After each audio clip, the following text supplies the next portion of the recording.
12月9日，美日韩国安部门首长会议在韩国首尔举行。美国总统国家安全事务助理沙利文，日本国家安全保障局长秋叶刚男，韩国总统室国家安保室室长赵泰庸出席会议。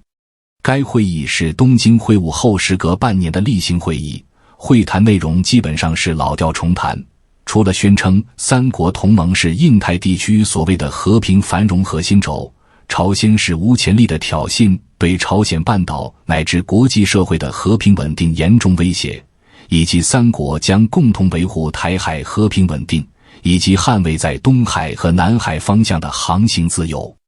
总结起来就是抱团打朝抗中。会后时隔不到24小时，日本就行动了。日本多艘船只在闯我钓鱼岛领海，这已是2周内日方再次侵闯钓鱼岛。日本11月底派出船只侵闯钓鱼岛的时间点，正好就是澳菲刚结束在南海联合巡航，而澳大利亚插手南海，几乎跟美菲在南海联合巡航是无缝衔接。基于这样的背景，日本此举至少就有2个目的。第一，这是给美国的投名状。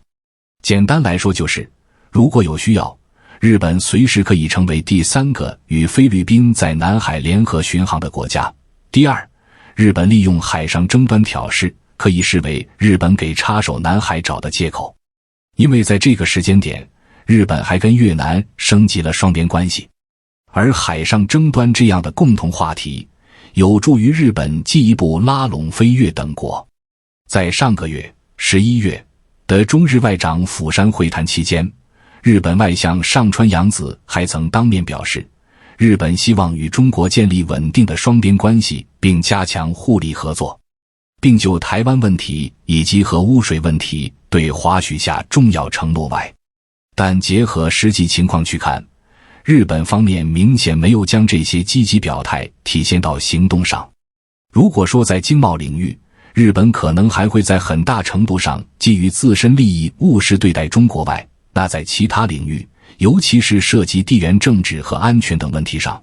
日本就算想务实对华也不行，因为美国不会允许。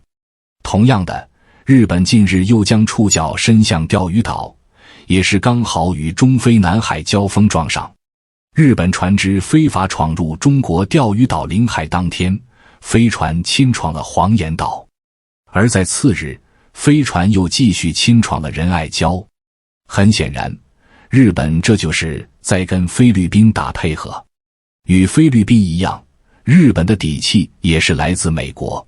除沙利文在美日韩3方会谈后表态要捍卫所谓的航行自由外，在此之前，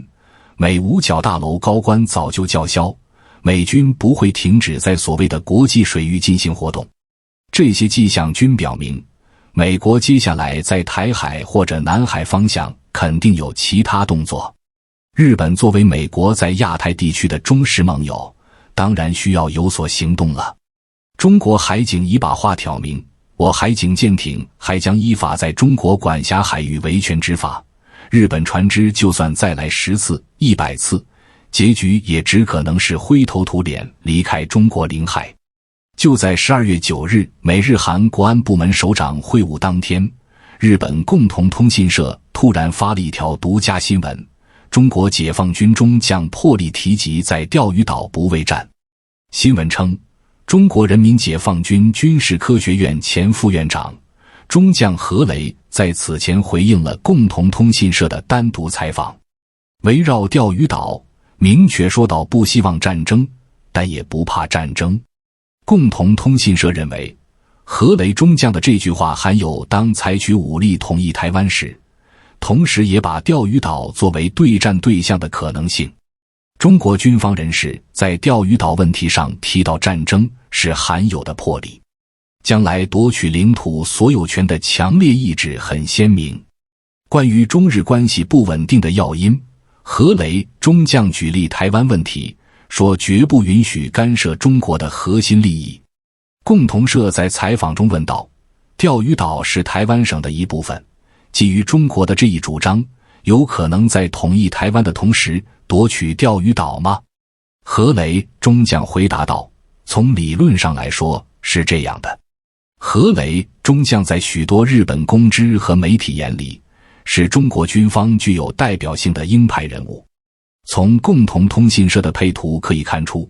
此次采访的时间地点应该是10月29日至31日在北京举行的第10届香山论坛。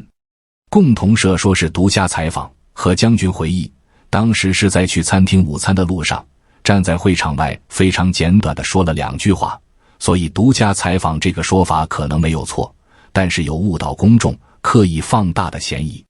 时间过去1个多月，日本共同社才别有用心地把军方人士罕见谈及的所谓重磅新闻，在12月9日3国国安官员碰头的当天发出来。12月9日还发生了什么事呢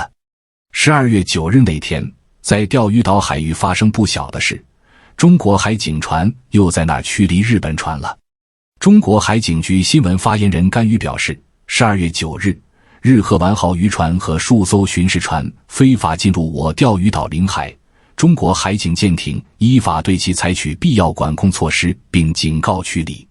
钓鱼岛及其附属岛屿是中国固有领土，中国海警舰艇依法在本国管辖海域开展海上维权执法活动，日方无权说3道4。我们敦促日方立即停止在该海域的一切违法活动，确保不再发生类似事件。中国海警船编队几乎天天在钓鱼岛海域巡视，船越换越大，管理力度也越来越大。以前也驱离日本渔船和海上保安厅的巡视船，但官方习惯保持闷头干活的低调态度。共通社的这条独家新闻在日本激起轩然大波，最近几天成为日本热搜榜的头条和舆论热点。日媒称，解放军将领罕见提及将武力夺取钓鱼岛。有日本民众称，日本这个国家快要承受侵略战争了，难道就算战争开始了，也要像这样闪开，避免指责谁吗？